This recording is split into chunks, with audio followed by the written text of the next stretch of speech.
tout ce que j'ai semé là chez vous, se retrouve dans de nombreux ouvrages spirituels, biologiques, philosophiques, psychologiques, énergétiques, sociologiques, enfin bref. Tout ça, on en a partout, d'accord? Ça déborde en ce moment, ça déborde, les librairies débordent de tout ça. Et chacun veut, ouais, mais nous on a raison, mais non, c'est nous qui avons raison, parce que nous on vient d'Inde, et parce que nous on a fait des études, et parce que nous, ouais, ok, moi avec tout ça je fais quoi? Je suis un peu perdu, je suis sous la mer. L'idée en fait, c'est pas de dire qu'un est mieux que l'autre, que la kinésiologie c'est mieux que la médecine chinoise, que le coaching c'est mieux que le psychologue, que. Tout ça, ça sert à rien. On perd du temps. Mais le temps existe? Ouais, bref. Mais que ces approches, en fait, sont complémentaires et ainsi plus justes pour être appréhendables dans la matière de la réalité du quotidien. Si je mets toutes ces approches ensemble, si chacun là bosse ensemble, et mélange des idées et qu'on n'en prend que le meilleur, ben on aura un petit nectar de ce qu'est capable de faire le cerveau, et qui sera juste pour vous. Parce que ce ne sera pas pour avoir de l'argent ou pour être en haut de la pyramide que je fais ce métier-là. Non, c'est pour que tout le monde ait sa place. Tout le monde puisse être là avec ce qu'il a envie d'être, ses qualités, ses compétences, et s'enrichir de l'autre. Petite cartographie, hein. Boum, brrr, tous ces mots. Attends, il nous en a balancé plein, et là, il nous fait ça. Non, mais c'est juste comme ça. On part du bas, hein, médecin, homéopathe, sexologue, psychiatre, jusqu'à la clairvoyance, le tantra, etc. Moi, j'aime bien celui-là, là. Sexologue, tantra. J'aimerais bien qu'ils se rencontrent. Bonjour, je suis sexologue. Bonjour, je travaille sur le tantra. Alors, c'est quoi votre truc? Moi, je suis plutôt, vous voyez, par rapport à la relation à la mère et au père, dans le couple, dans la relation sexuelle, il faut voir.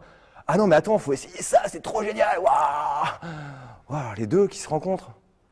Deux excès qui se rencontrent. Ensemble, ils vont pouvoir faire quelque chose qui est cohérent et qui est plus équilibré, peut-être, qui permettra un accès plus facile à ce qu'on veut essayer d'amener comme message à ces personnes qui ont des difficultés de relations sexuelles.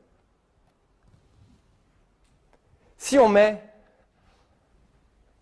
un psychologue avec une hypnothérapeute pour avoir fait l'expérience, eh ben avec la psychologue, ben je parle et je fais « Ah ouais, ah, j'avais oublié cet épisode-là. Ouais, j'ai parlé de moi, du coup j'ai dit ça. Mais vous voyez, avec cet épisode-là, du coup ça me pose question parce que je ne suis pas sûr du coup de l'émotion que j'ai vécue. Et du coup je me dis j'ai dû souffrir à ce moment-là. Ouais, j'aimerais bien aller vérifier. Mais vous ne pouvez pas parce que vous ne parlez pas. Ok, enfin vous ne parlez pas, vous dites pas trop de choses de vous, donc ça ne résonne pas, donc je ne peux pas aller voir en comparaison ou quoi que ce soit. Ben, je vais aller voir une hypnothérapeute. Bonjour madame, vous avez une soucoupe volante? Oui, tout à fait, elle est là. Elle est magnifique, elle est magnifique. J'aimerais bien aller là et là. Mais il n'y a pas de souci, asseyez-vous, appuyez sur le bouton rouge. Ah ouais, effectivement, c'était une émotion super difficile. Mais attends, je vais le prendre dans mes bras, ce petit enfant, et je vais le réconforter. Je vais dire, regarde, t'inquiète pas, c'est pas grave, regarde ce que tu deviens. Ah ouais, merci d'être passé. Vous voyez, je pars en arrière. On enlève l'émotion.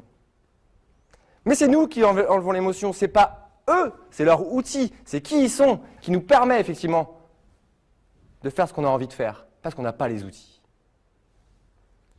Si je vais chez l'hypnothérapeute et que je ne sais pas où je veux aller, il va m'emmener où il veut. Comme Cendrillon, quand elle monte dans le carrosse et qu'elle dit au cocher, je ne sais pas où je veux aller, vas-y, t'es cocher.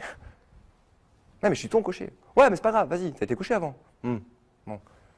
Donc l'hypnothérapeute, il va vous emmener faire un voyage, effectivement. Mais si vous savez où vous avez envie d'aller, parce que vous êtes en capacité de faire votre propre chemin, et pas le chemin de tout le monde, ah, faut s'arrêter, ah, faut reculer, ah putain, moi j'ai envie d'aller là, ben non, faut aller là, ok. Faites votre propre chemin. Et c'est vrai que le coaching de vie, bon, je l'ai mis au centre, hein, ça c'est mon ego, je l'ai mis tout seul, il fait, ah, ouais, c'est bon pour une fois, vas-y, mets-le. Et du coup, ouais, il est au centre, parce qu'à un moment donné, effectivement, c'est de la maîtrise d'œuvre. Je considère mon métier comme de la maîtrise d'œuvre. Effectivement, c'est une porte d'entrée, comme une autre. D'accord? Ah, bonjour, vous êtes coach de vie, d'accord? Et en fait, je fais de la maîtrise d'œuvre, c'est-à-dire qu'on va poser l'état des lieux, on va faire le point sur vos capacités, vos compétences, votre histoire, vos revenus, etc., pour voir qu'est-ce qu'on peut construire ensemble. Et ensuite, ben, quand j'arrive sur des nœuds ou des choses, effectivement, que je ne suis pas en capacité de traiter parce que j'ai des limites, parce que je ne suis pas kinésiologue, je ne suis pas psychologue, je ne suis pas psychiatre, je ne suis pas sexologue non plus, diététicien encore moins, vu ce que je mange. Mais ça va, je travaille là-dessus aussi, ne vous inquiétez pas. Donc c'est ici que je me situe. Et je travaille en relation, pour l'instant principalement avec une kinésiologue, de la médecine chinoise, de l'hypno, du reiki. Et c'est ça que je vous invite à faire, et c'est les gens quand ils viennent me voir, c'est d'être acteurs de ce qu'ils font. C'est pas moi qui vais décider, c'est vous.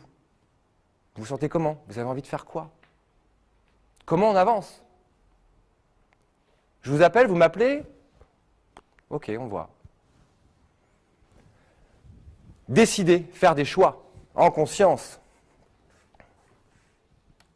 Et on va terminer là-dessus. La connaissance s'acquiert par l'expérience. Tout le reste n'est que... Ah, j'ai déjà dit ça. Bon, c'est Albert Einstein. Mais c'est après que ça vient. C'est ça qui est génial. C'est quand tu dis des choses et après tu fais « Ah, mais ils l'ont déjà dit. » Ah, mais c'est bon, c'est cool. Le monde que nous avons créé est un processus de notre pensée. Il ne peut être modifié sans changer notre façon de penser. Ça va? On a pensé un monde, et si on ne pense pas différemment, il ne changera pas. On aura beau vouloir qu'il change, on veut qu'il change, mais si on ne pense pas différemment, il ne changera pas. Et c'est ce que vous êtes en train de faire, vous êtes en train de changer votre façon de penser ici, maintenant. Donc moi, je suis super content. Ouais, parce que plus on est fou et plus on rit. Mais sérieusement, du coup. Avec les bons mots. Ah, celui-là, c'est un autre effet. La folie est de faire la même chose encore et encore en espérant des résultats différents. Le cycle. Ouais, mais je lui ai dit, il ne change pas. Bah, tu lui as dit? Bah oui, je l'ai redit, et je l'ai encore redit, je lui dis tout le temps et ça ne change pas. Allez filles, faut aller se laver les dents, là, c'est bon. J'ai fait 15 fois que je le dis. Bon, je vais peut-être essayer de le faire différemment. Ah tiens, ça marche. C'était pas à elle de changer, c'était à moi. Je me suis fatigué pour rien. Je me suis mis en colère pour rien. Ah, pas facile d'être parent. On peut se faire aider. En restant soi, maître des choses. L'amour, c'est prendre soin de l'autre, même quand tu es énervé. Il est pas mignon ce petit papy? Il en a marre, il en a marre, il en a marre. Mais quand même, il est là. Quand même, il est là. Il ne l'abandonne pas. Parce qu'il l'aime. Ça, c'est l'amour.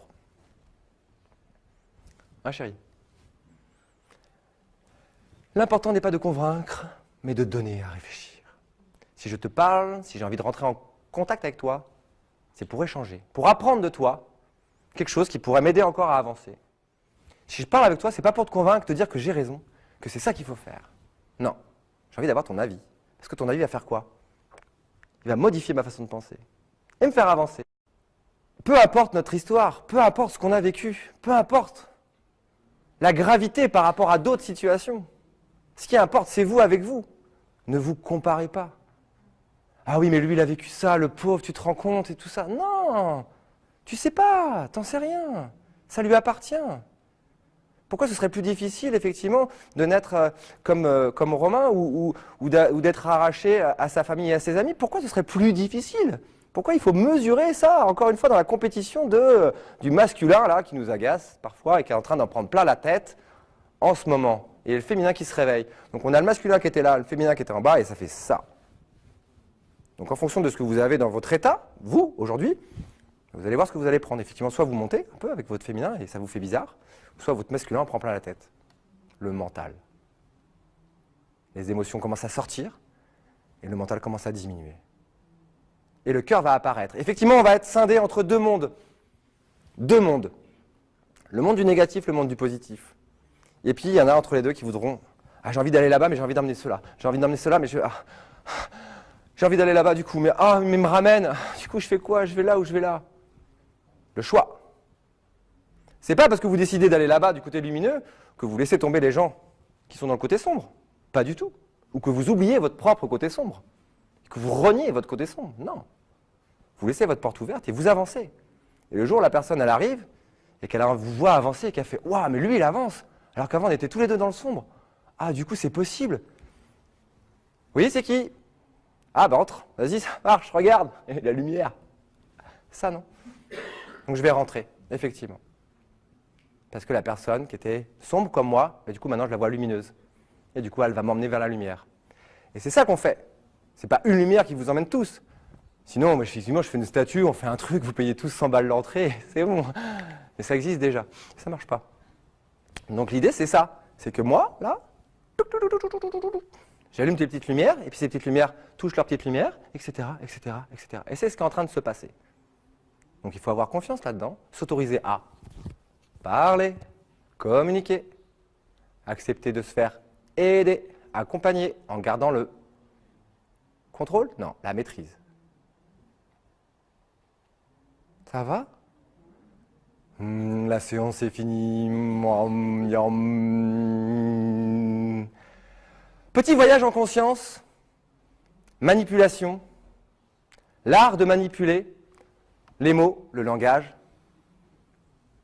Toutes les informations qui vont vous arriver. Qu'est-ce que c'est que manipuler? Est-ce qu'on peut faire de la manipulation positive? Bah oui, la preuve.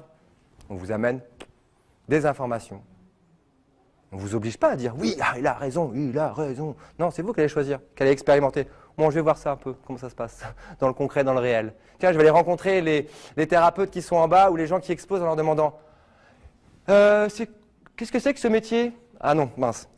Bonjour, vous êtes qui ?»« Ah, intéressant. » La rencontre. Rencontrer un métier, c'est pas super. Vous allez apprendre des choses, oui. Sur le papier.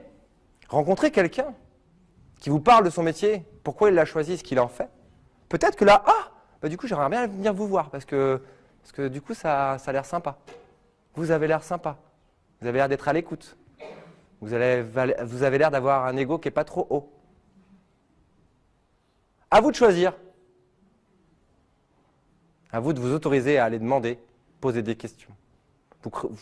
Vous craignez quoi ? Quand vous demandez à votre psy ou à votre médecin ou à votre je ne sais pas quoi, vous êtes qui? On est en relation pourquoi? Parce qu'il y a un mot sur votre porte. Et pourquoi je croirais à votre médicament si vous ne l'avez pas essayé vous-même ou si vous n'avez pas une étude dessus avec des gens qui l'ont utilisé et qui vont dire qu'il y a ça ou ça ou ça?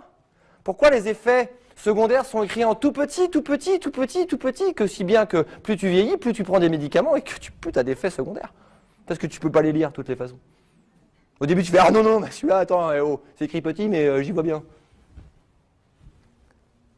On subit, mais parce qu'on veut subir, ou parce qu'on ne nous a pas appris à apprendre autrement, à apprendre qu'on pouvait ne pas subir. Donc se positionner en tant que victime, forcément, on met les autres en tant que persécuteurs. Et on attend des sauveurs. « Bonjour, j'ai besoin d'être sauvé. »« Ah oui, d'accord, c'est pas moi. » Moi, je vais faire en sorte que vous vous sauviez vous-même. Parce que moi, je n'ai pas envie de porter toute la misère du monde. J'ai une famille, j'ai des activités, j'interviens encore dans le social, encore dans le culturel. Donc, je n'ai pas non plus envie de sauver les gens et de porter leur poids quand ils sont partis. Merci. Ah, mon fils va se suicider. Mon fils, ma fille. Ah, j'ai pas de fils, qu'est-ce qui se passe? Burn-out. Ah, vite, faut que j'aille voir un coach. Mais je suis coach. Oh, mince. Oh, qu'est-ce que c'est ce monde bizarre? Vous voyez ce que je veux dire? Ça va? En tout cas, je vous remercie parce que vous étiez là. J'ai senti ces regards là. Et ça fait du bien pour pouvoir être là aussi. Donc merci beaucoup à vous.